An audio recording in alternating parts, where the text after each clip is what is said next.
Gwinnett Medical Center is now entering Peachtree Corners. Conveniently located in the heart of this thriving community, our new center offers first-rate primary care and specialty services, including cardiology, gastroenterology, neurology, OBGYN, orthopedics, 3D mammography, and X-ray. Learn more about how GMC is making industry-leading healthcare more convenient than ever at gwinnettmedicalcenter.org/PTC. I believe that associations are like blue jeans. Not every pair of jeans fits every butt. Can I say that? Do I need to re-record? And as soon as you try it on, you know if it's a fit for you or not. And if it's not a fit for you, it's okay. There's nothing wrong with you and there's nothing wrong with the jeans. So I have no illusions that anyone should belong to any one type of association. I think that's part of the reason why there's 21 types of associations. Right. I think we all need to belong to 3 different types, but it doesn't matter which type we belong to as long as we work each type according to its purpose. Right? Yeah. So finding out quickly that it's not for you, I think that's a good thing.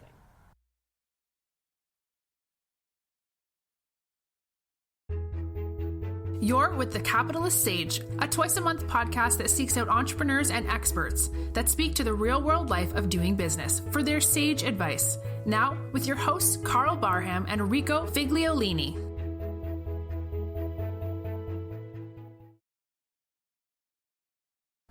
Welcome to The Capitalist Sage podcast. We're here to bring you advice and tips from seasoned pros and experts to help you improve your business. I'm Karl Barham. And I'm Rico Figliolini. I'm with Trend World Business Advisor, and Rico is with Mighty Rocket Digital and the publisher of the Peachtree Corner magazine. Rico, how about telling us about our sponsors today? Sure. First thing is I just want to let you know we're in the podcast studios at Atlanta Tech Park in Tech Park, Atlanta. That's right. Love the name. It's in the City of Peachtree Corners. So we're in the middle of this accelerator here in Peachtree Corners. And I was at the incubator that's at Prototype Prime, just down the block. So this is a great hub for technology. So this is where we're at doing this podcast. Part of the Curiosity Lab of Peachtree Corners? The Curiosity Lab actually encompasses now Prototype Prime, along with the 1.5 mile autonomous vehicle track. And I think it's the Georgia Tech Professional Education Services that's being conducted out of there as well. Absolutely. A live lab in Peachtree Corners. Fabulous. Yes. So the only one, I should probably one of several, but the only one in Atlanta. Yes. Right. That's a live lab where people can actually put their autonomous vehicles and stuff in the middle of real traffic on this road. So that's where we are here, just to give you an essence. Peachtree Corners Magazine and the Family Podcast, which includes Capitalist Sage, is also a media sponsor for Smart City Expo Atlanta, which is an offshoot of the annual Barcelona event that's done internationally. So this expo happening in September is the first one in North America. Mm-hmm. Curiosity Lab at Peachtree Corners will have an off-site demonstration place that the attendees at this expo can come to and check out the track and all the stuff that's going to go on there. Because they should hopefully be done in about 48 days, at least a decent portion of that track to be able to share. But Smart City Expo is the first one of 3 years that they're going to be doing here at the World Congress Center. And it's all about smart cities and bringing it down to the people that actually would be using it in a broad way. So not just businesses. And also want to welcome for the first time, Gwinnett Medical Center, they're a sponsor of our podcast as well. So they're actually opening up a place. They're entering into Peachtree Corners. It's called the GMC Primary Care and Specialty Center of Peachtree Corners, and they're going to have a lot of premier first-rate primary care services and specialty services. For those people that want to know where it is, if you're familiar with the old Ippolito's restaurant, which is the building that's been completely gutted and renovated just south of the QT on Peachtree Park. That's right across from the Forum. So if you can find the Forum, you'll be able to find this medical center. And if you can find the QT or Planet Smoothie, which is in that same place, you can find it as well. That's it. Good. Thank you very much for introducing our sponsors. Today's guest is Wendy Kinney, an entrepreneur, business owner, and network and relationship marketing expert. Wendy opened the Atlanta office of PowerCore back in 1995 and has connected over 15,000 members, helping people grow their business through network and referral marketing. Just want to thank you for joining us today, and why don't you introduce yourself a little bit more to our audience, Wendy? Thank you, Karl. I'm honored, and Rico, I'm honored to be invited and to participate in this. I think you're doing good work, so Thank you. that's good. Thank you. Why don't you tell us a little bit how you got into this space? I visited my first PowerCore team, and all PowerCore meetings are at 7 o'clock in the morning, in Melbourne, Florida, at the Hyatt across from the airport. And it was 2 hours from where I lived. And the reason I agreed to go to a 7 a.m. meeting 2 hours from home, because you're already doing the math on what time I had to leave and get up and all of that, right? Was because I'm incredibly shy. I had a hard time getting to events that were close to home. I would very often get dressed, get in the car, drive to the event, circle the parking lot, and drive home. And I figured that if it was 2 hours away, I would actually go in, because if I embarrassed myself, I wouldn't have to kill anyone. So that was my first experience in that situation. Oh, wow. Yeah. Fabulous. So when you found PowerCore, why don't you describe what PowerCore is for folks that don't know? So it's a business referral network, and there are 21 different types of networking associations. So think of them as languages. Think of them like Greek and French and Spanish and Portuguese. And if I prepared for a trip to Brazil by taking Spanish lessons, when I got there, I would be best case ineffective and worst case offensive, because they speak Portuguese, right? And so associations are like that too. Each association has its own purpose, has its own language. And PowerCore is the type of association that is codified close contact. And what that means is that there's a group of people who meet once a week. These people are not in competition with each other. And their purpose is to build the credibility required to recognize and refer their clients to each other. So they know each other closely. And the reason that very first meeting worked for me was because one of the presentations was being done by the CPA, and I sat there during his presentation taking notes and thinking to myself, how come the guy I'm paying isn't telling me this? Why isn't my own CPA telling me this? And it was so powerful to me to recognize, and I could see right there already, that if I had a question, I could ask the banker just before or after the meeting, and he would have answered me, right? If I had a question, I could ask the attorney, and he would just answer me. And I didn't have another place in my life where that existed. And that was my motivation. I know that most people join because they want the referrals, right? But my motivation was, I need these people in my life. I had just come off a very bad business failure. Do you want to know what it was? I bought a restaurant. That would do it all. Big mistake. And what I realized sitting there was, if I'd had these people in my life, I would have not been a failure as a restaurateur. That's fabulous. It's interesting having advisors and people that you can go to help you grow your business is really key. And having this group that by structure, you're getting to know them very well. I could see that's building kind of like almost a board of director, or your kitchen cabinet, or small council, whatever you want to call them. But there's these people that you can go to for those questions. And along the way, you happen to be able to help each other do more business. Yes. And when I first joined, I didn't think anyone would have referrals for me. I was wrong, but I was clear. And what I learned, and what I tell people now, is these people are cheering for your success more than any other people in your life. More than family, more than anyone. These people want you to be successful. They're building you up. They're holding you up. They're introducing to prospects. This is your cheerleader right here. So what do you think people miss when you see folks looking to grow? So I talk to business owners all the time. Pretty much most of them have a revenue problem. They don't grow enough men. You ask them, what do you spend on marketing? What do you do for marketing? They say referrals. I built my business on referrals. What are they missing in when they're looking at their business and how they're approaching it, and how someone that really wants to really drive their business using referrals can do? Yeah, two things. The first thing that they're missing is timeline. So someone once explained to me that the difference between a homeless person and Warren Buffett is timeline. the homeless person wonders what he's going to eat tonight. Warren Buffett knows what his grandchildren are going to eat. Mm-hmm. So the homeless person is thinking, can I get $20? Can I go to Burger King? Warren Buffett is thinking, where am I going to take my family on vacation 3 years from now? Mm-hmm. And that timeline is crucial for referrals. Cold calling is, I'm going to call you, I'm going to interrupt what you're doing. You're either going to say yes or no to me, and I'm going to move on. Referrals has a timeline. Mm-hmm. And that's the first thing people miss. They want it to be instant. Wow. Yeah. You meant No. I mean, I didn't do Power Core. I did another, I won't name it, Mm-hmm. did another networking group, right? The other networking group was more like, wasn't like this. I mean, they had the... I think you should name it. I really do, just because it'll be clearer. It's been a long time. Okay. It's BNI. Uh-huh. I think But I just think it'll be clearer. if you okay, name so it. BNI is Business Network International. Mhm. It's Mhm. been a long time. Mhm. Okay. Same thing, 7 o'clock in the morning.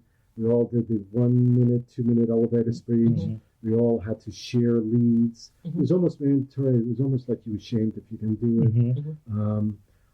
And it was always typically the same type of business. Mm-hmm. Accountant, Mhm. lawyer. Real estate agent. Yeah, real estate agent. Financial It's always a typical. Mhm. And I just felt it just wasn't for me. Yeah. And I'm a bit So of an here's- introvert, so it's... Here's my response to that. Oh. I believe that associations are like blue jeans. Not every pair of jeans fits every butt. Mhm. Can I say that? Mhm. Do I need to re-record? Okay. You're good. And as soon as you try it on, you know if it's a fit for you or not. Mhm. And if it's not a fit for you, it's okay. There's nothing wrong with you, and there's nothing wrong with the jeans. Mhm. So I have no illusions that anyone should belong to any one type of association. I think that's part of the reason why there's 21 types of associations. I think we all need to belong to 3 different types, but it doesn't matter which type we belong to as long as we work each type according to its purpose. Right. Right? Mhm. So finding out quickly that it's not for you, I think that's a good thing. Yeah, I don't disagree. I mean, it didn't take me too long. I Yeah. think it was about 4 or 5 weeks, which I thought was long, but I thought I needed to give it a little bit more. But I find my network and my referrals come from different spaces. So I want to address how long is long enough just in the general referral marketing Mhm. thing. So I told you that I believe that we each need to belong to 3 different types of associations. I believe very firmly that we need to belong to an association where every member is a prospect. Now that would not be a close contact association. So if someone went to a close contact association selling to the people at the table and the people at the table didn't buy with them, they would think they were unsuccessful. However, it would be because they were speaking the wrong language, Right. right? Mhm. Right, So that's for really sure. important. So there needs to be in my marketing portfolio one association where every member of that association is indeed a prospect for me. Mhm. There needs to be a second association in my portfolio where every member is a gate opener for me. A gate opener is a person who will never do business with me personally, but who's in a position to send me one referral every month like clockwork. And then I need to belong to a third association with as broad a cross-section of people as possible. And for most people, that's what Power Core is, Mhm. where there's this broad cross-section of people. So watch, I've got depth in the first 2, I've got width in the second one. And that depth and width is what gives a marketing plan stability. Yeah. And I believe that everybody needs to belong to those 3 things. And so here we go. Here's I know that was a long answer to No, come no, back. you're good. Once my private clients make those 3 choices, Mhm. it's a 3-year decision. So now we're coming back to the difference between the homeless person and Warren Yeah. Buffett, right? Yeah. So the piece here that's important is 5 or 6 weeks isn't long enough to know. Yeah. It's just not. Mhm. And it's long enough to know the jeans don't fit or you don't like the jeans, Right. right? But once people make a decision, the difference between success and failure in referral marketing is being a member long enough for these people to know you. Yeah. So the team I was at today, I was at Cumberland today, and David Arnold turned in a weeded business slip from a guy who was a member of his team 14 years ago, and now that he's moving to Denver, now, 14 years later, of all the real estate agents in the greater metro area, this guy knows David the best. Mhm. And that's a Warren Buffett time frame, Yeah. right? So when people use, there's only 3 ways to get new clients: advertising, cold calling, and referrals. When people use an advertising or a cold calling mindset, in a referral marketing plan, they're always going to be ripping up these plants before the roots have had time to form. Yeah, it's a good thing to note as I ventured out and I talked to a lot of different folks and participate in some of these different, the getting to know people part of it. If you think about it, it's hard for me to refer to you, and we've known each other for a while now. Sure. And we work together, and I know what you do, little by little, many small conversations. I know details, but I now know how to listen for things, and I'll say, hey, Rico, there's someone here that you need to talk to because of a conversation we had, that if we didn't stick through this and meet every week and chat all the time, I wouldn't have known that. And you know what I find now? I don't know if the three organizations you're talking about all have to be networking, quote, networking. Because what I find is that when I belong to an association, let's say the Atlanta Marketing Association, which is really good example. That's a really good example of an industry-specific association. Now, there I find value because, maybe because of what I do particularly, but... no, I think these genes just fit your personality. It may be, because I don't like being necessarily a member in an organization as opposed to being a board member of the organization. I want to be an effective person that can bring value to that organization, and in doing so, expand the value of the organization. And when you do that, I think, when you give, then you get. Yeah. So the key in this 3-year trajectory is to be a visible committee member or board member by the end of the first year. So everyone needs to be on a leadership track, a visibility track, just from the very beginning. Go find out where there's a hole that fits me, right? Because I don't want to volunteer for a board position that's onerous for me, right? Sure. Always work in your area of strength. Always work in your area of strength. That leads me to one thing that does when people get involved, it starts building credibility. Yes. And I know that's one of the important elements of getting referrals. Yes. Help folks understand why credibility is so important and how people can build that. Yeah, so I just came from a lunch conversation with someone who was referencing a person who we both know. And he cost himself any referrals from her or from me because he blew his credibility. And he blew his credibility in very specific ways. The easiest way to get credibility is to say, I'll call you at 10 o'clock tomorrow, and then do it, right? Because if I say, I'll call you at 10 o'clock tomorrow, and at 10 o'clock tomorrow I get your voicemail, and I say, hey, this is Wendy, you're going to listen to that voicemail and go, ooh, she did what she said she was going to do, right? If you answer the phone, you're going to be, okay, she did what she said she was going to do. I can count on her. If I refer to her, my clients are going to experience a good thing. The easiest way to bust credibility is to not do what you said you were going to do. So whether that is not performing well as a leader, or not showing up for a lunch appointment, or not performing in some other way that I said I was going to, that's referral death. Yeah. So I'm wondering, if people start putting together a plan on building credibility, are there tools and strategies that they can use to start to pull some of this together to help them be more effective in getting referrals? Yeah. So let's start with the concept of meeting one-on-one for coffee. So those one-on-one meetings, as you just expressed to Rico, those meetings where people are just talking and beginning a friendship, because referrals are always between friends, and beginning that friendship, those are really important. So I can strategically make a plan to have one coffee meeting in between every meeting of the association. So you, like AMA, meets monthly. In between every month's meeting, you're going to have lunch with some person from that association. Now watch what happens. Remember my 3-year path. In month number 1, you're going to have lunch with Art. And when you go in month number 2, Art's going to say, oh, hey, I want to introduce you to Scott and Tom and Jerry. And then in month number 2, you're going to have lunch with Betty. And when you go to meeting number 3, Betty's going to say, oh, I want to introduce you to Carla and Deborah and Sally. And in month number 4, are you getting it? And so what happens is, if you have lunch with one person in between every meeting, those people become your advocates and your champions at the next week's meeting or the next month's meeting. And by the end of 12 months, 12 meetings, you've got the whole group who knows who you are and knows your name and recognizes you. They don't know what you do yet, but they know who you are. They know what you do. They know your name.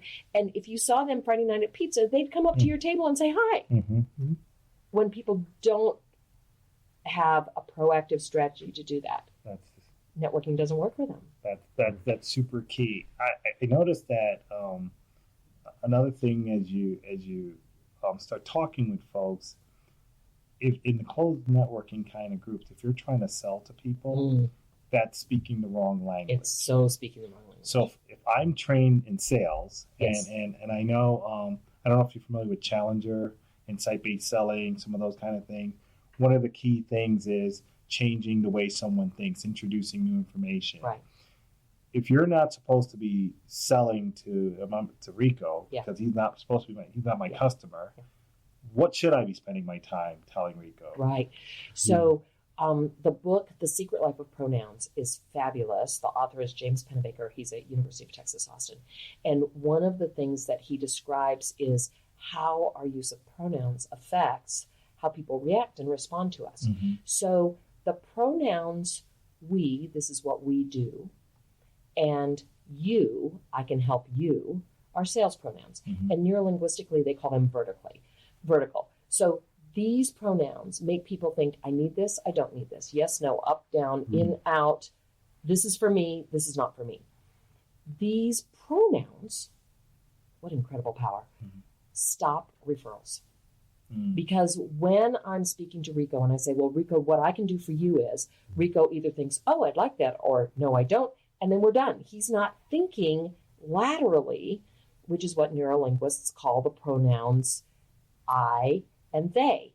So when I'm speaking to Rico and I say what I did for them was, now Rico thinks what is like and what is not like what she's talking about. So I was just talking with Heather, and she said, I'm a good referral for your friends who have coffee table books of the places they've visited. Well, immediately when she said that, I thought, ooh, Kevin and Hal, they don't have coffee table books from the places they've visited. They get some art, some piece of art from every place they've been on vacation, and that's their memento for the vacation, right? So that lateral thinking, it's not a coffee table book, it's a piece of art. That lateral thinking is how referrals happen. And they happen with the pronouns, this is what I did for them, the person who's not here, not this is what we can do for you, the person who is here. And that's key to referrals, just key. You know, it's funny because I got to believe that's, as you were saying, it's almost like a case study. Isn't it? Right? And everyone talks about, I want to see the case study. I want to see what you did for someone else. Right. It's not what you're going to do for me, because me, you don't even know me. Right. Well, and yet you're pitching me? Right. Yeah. So, and I don't do that. I hate doing that. I hate coming up with, I have a toolbox, I have a hammer and a screwdriver. Right. I know you got nails and screws. I'm going to just and bang now wherever. everything's going to be a hammer. Yeah. Even if you don't need it, I'm going to hit you. That's what I got. So I need to know who you are first, but you don't even, you know, if at least I give you my case studies like that, right? What I did for them. Right. Then they might be able to step up and say, you know, I feel empathy. I understand. I just had an incident where what you just described happened, and now that I'm sensitized to it, I see it coming right at just a networking event or meeting some people, and someone's selling, I think it was maybe employee benefits. Okay. And she didn't know anything about me, and she started saying, well, you know, I sell employee benefits and I can do all that stuff. And if you have 3 to 99 employees and so on, I said, wow. She just went in, and then she went from me into the next person. She said the same thing. She went to the next person. And I'm sitting there going, wow, I'd love to pull her aside for a moment and just have a short. Say, honey, I can help you. Which I am scheduling a coffee with her. So we're going to have a conversation. But you see when folks do that a little bit different. There's another thing. I think they've been trained to do that, though. Don't you think? Yeah. I mean, they've just, and I remember the metaphor that I was taught was you're just picking up rocks and saying, is it you? Is it you? Is it you? Right. And it's really uncomfortable to be one of those rocks. You know, when I was a stockbroker, it was like that. Yeah. I got a stock, and I don't care who you are, you're going to end up buying the stock from me, right? That's the mentality a lot of them had during And the we're 80s. over it. We're just over it. Yeah. Doesn't work. There's this interesting thing that you introduced to me about the file cabinet and how to look at it. And I've used the ideas of it over the years. I didn't realize I used it in a different way, but it was a great way to organize your approach to it. Right. But basically offering insights. Yes. When I have conversations with business owners, I'm not selling them a service. There's information that I might have that could help them with their business. Right. They may want to know evaluation. They may want to know how to increase marketing. They may, whatever it is, I offer them insight to think differently about their business. That's where I start. Right. And then I can pivot from depending on what they need, whether it's a referral, whether I can help them, whether they can help themselves. Right. How do you use this filing cabinet analogy to help people organize that? So think of a 4-drawer filing cabinet. You know, it's about shoulder height. Everybody has one, whether it's in the garage or the basement. They've got one, right? And the 4 drawers of the filing cabinet are the 4 things that people want when they come to us. So nobody wants peace of mind. They want car insurance, or they want homeowners insurance, or they want umbrella insurance, or they want insurance on their motorcycle, right? They have something they want, and it's called insurance. Now, the name of the filing cabinet in this example is insurance, right? And so if I'm an insurance agent and I go to a networking event and I say, I'm an insurance agent. If you've got a home or a boat or a car, I can help you. People are either going to say, oh, thanks, I love my agent. They're not going to talk to me because they feel pitched, right? Or they're going to say, and these are the only 2 options, or they're going to say, oh, I know a lot of insurance agents. Do you know Tommy Schlosser? Do you know? And they're going to start naming my competition. Well, there's no money for me if they're talking about my competition. And there's no money for me if they say, don't need you. And so naming the filing cabinet, starting the conversation by naming my filing cabinet is automatic. It's over. There's no place to go. If instead I name one of the drawers in my mind, not out of my mouth, in my mind. So let's just, in this example, let's take homeowners, right? If in my mind I say, I'm shaking hands with Rico, I say to myself, I'm going to play in homeowners. And when he says, Wendy, what do you do? I open that homeowners drawer, and in that drawer, there's 36 different Pendaflex folders. There's 36 different topics in that drawer that I can choose to talk from. Let's say that I'm going to talk about, let's say we've just had a hailstorm, and I'm going to talk about roof damage, hail insurance for roof damage on a house. And I pull that topic out, and in that topic, there's anywhere from 6 to 11 pieces of information that I could share. Let's say that I decide to pull out the one file folder that has the information on the conversation to have with an insurance agent when there's been hail damage, right? And Rico says to me, what do you do? And I say, well, yesterday I had a great conversation with a client who had hail damage to their roof, blah, blah, blah, right? Rico knows what the name of my filing cabinet is, and he knows what drawer we're in, right? And he responds to me by saying, not interested in that, but what I want to know about is motorcycle, because my 18-year-old just is looking at a motorcycle. And I slam that homeowner's drawer shut. I pull open the toys drawer, and now I'm talking to Rico about him. In minute number 2, I'm talking to Rico about him. He knows exactly what we do, and he thinks to me, ooh, that Wendy Kinney, she knows a lot. She knows more than my guy does. She's telling me more than my guy has told me. I've got people to send to her. Yeah. You know what it feels like? That's genuine. Yes. Because I think people are always asking questions about all sorts of things. Yes. And if you're not coming from them, face forward, I'm selling to you. Yes. And they're like, I can pick her brain. I can pick one of these brains. Insurance. And she'll tell me. Yes. And so, that's a better way. This is why you didn't ask me this question. Ask me if there are words you shouldn't use. So, so the word depends is an anti-referral word. We could do a whole cast on all the words not to use. The word busy is an anti-referral word. Ask me about that later. Okay, but the word depends. So when someone says, how much does that cost? If I say, well, it depends, they think I'm hiding something. If I'm hiding something, I'm not credible. If I say it's $137 for the customer who just bought it yesterday, now they're like, ooh, I need that. Or they're like, I'm going to have to save for that. There's never a value in me hiding the price. In referrals. In sales, what everybody who's taken sales training is taught, first rule is never address price until first you've established value, right?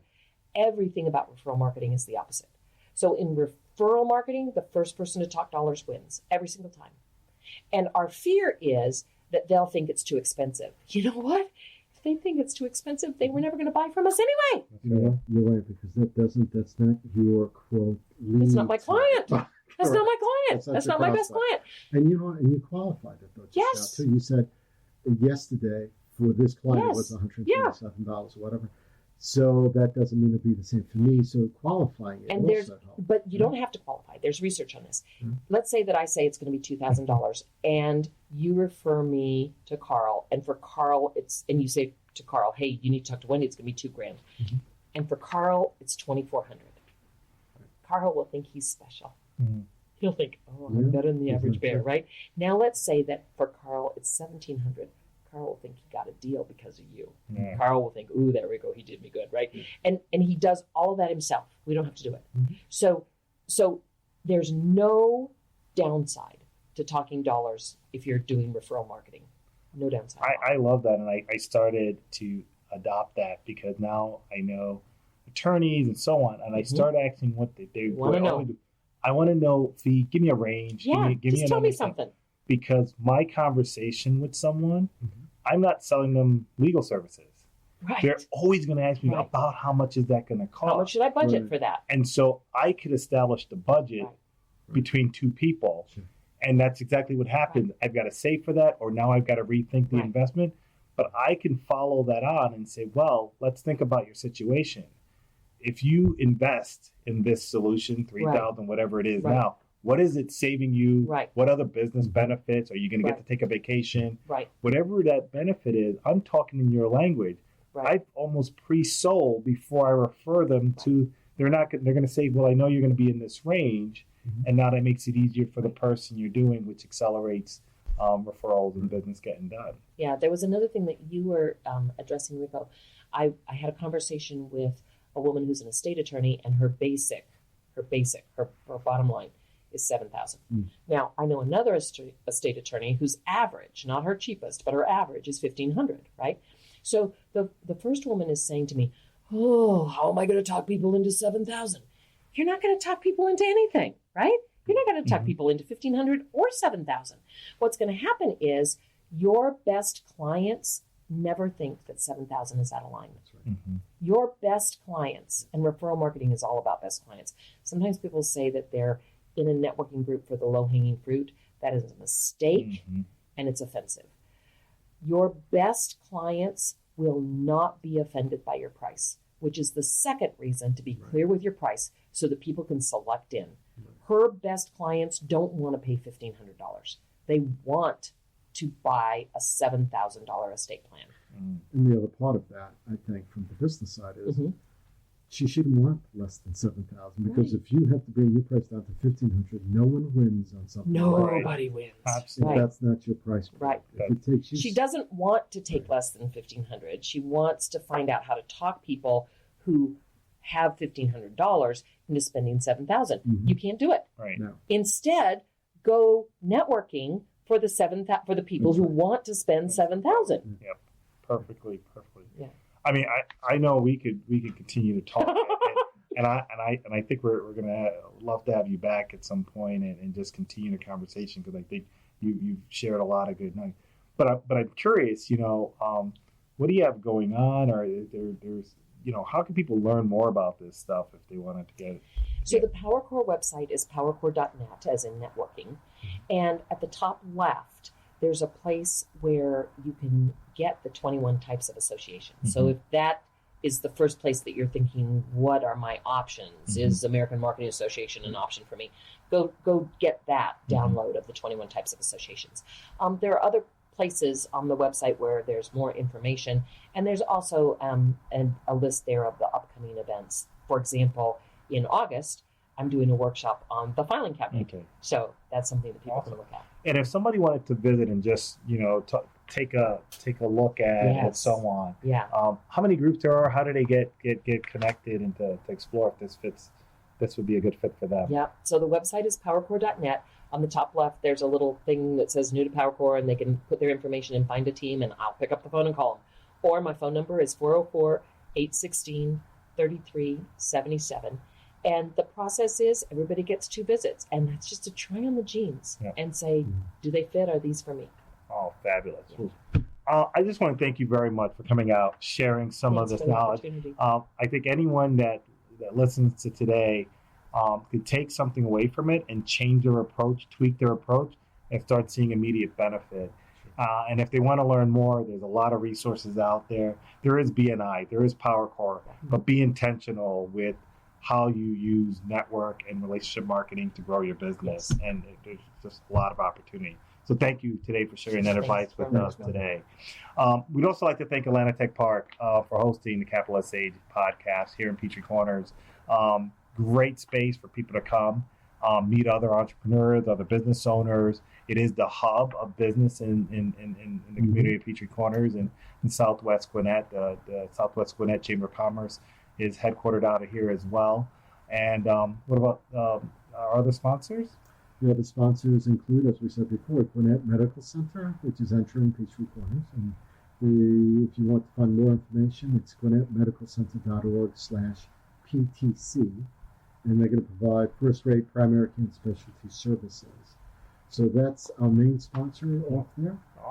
And Smart City Expo Atlanta. Looking forward to that. It's coming up soon. Yeah, September 11th is its first day. It's going to be a great event. And if you're into or want to know more about technology, IoT, smart city, if you're a company that's in sustainable or smart areas of technology, that's the place to come. Absolutely. All those IoT companies out there, it's definitely a place to be. I'm Karl Barham with Transworld Business Advisors. We help people find the right buyers for their business. We help them find the right businesses to invest in and just offer them general advice. Think of us as one of your board members that just helps advise you on decisions you make to help you with your business. And Rico. Sure. I do a few things. I wear a lot of different hats. So I'm publisher of Peachtree Corners Magazine, which is a bi-monthly publication for the City of Peachtree Corners. Our next issue is going to hit the post office Friday. Its cover story is about the movie industry in and around Peachtree Corners, along with some other great stories. One is about the Boy Scouts. Another one is about one of the local 5 swim teams that just won the Gwinnett Championship in swim. So there's a bunch of things in there. So visit livinginpeachtreecorners.com or Peachtree Corners Life's Facebook page, and you'll get more info there. And I have a company called Mighty Rockets, mightyrockets.com. You can find a little bit about what I do, and I do a variety of things: product videos, social media, online content, and anything that's in the creative realm. So, and you're fabulous. If you haven't seen the Peachtree Corner magazine, it's been well received. It's a beautiful publication. It keeps you up to date on what's going on around the city, and just really interesting stories about people. People stop.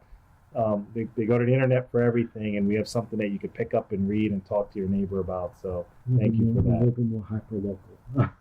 Absolutely fabulous. And just one more thing. My daughter's been behind the camera today. Thank you, Kinsey. Thank you, Kenzie, for joining us. So that's it from the Capitalist Sage podcast. Stay tuned. We'll have more interesting guests that come in and help you find ways to improve your business. Thank you. Karl Barham, signing off. This has been the Capitalist Sage with Karl Barham and Rico Figliolini, the twice-a-month podcast with entrepreneurs and business experts. We hope you enjoyed this episode. Want more? Visit our website at capitalistsagepodcast.com.